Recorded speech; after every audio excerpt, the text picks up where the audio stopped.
మన బలగం పెంచుకొని ఒక్కటి మాత్రం గుర్తుపెట్టుకోండి, వచ్చే 30 సంవత్సరాలు ఎవరవునన్నా కాదన్నా కంది సీనన్న మీ కంది శ్రీనివాస్ రెడ్డి ఇక్కడనే కుర్చీ వేసుకొని ఆదిలాబాద్ ప్రజలకు సేవ చేస్తాడు. మిమ్మల్ని వదిలిపెట్టిపోయే ప్రసక్తే లేదు.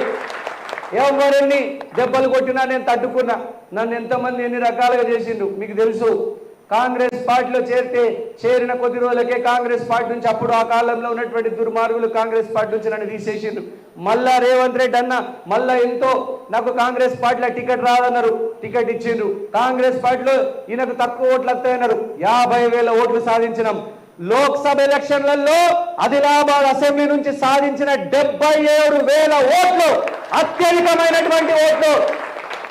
ఆదిలాబాద్ పార్లమెంట్ చరిత్రలనే కాంగ్రెస్ పార్టీకి ఒక్క నియోజకవర్గంలో 77,000 ఓట్లు ఎప్పుడు రాలే. స్వాతంత్రం వచ్చిన నుంచి ఈ 75 ఏళ్ల స్వాతంత్రం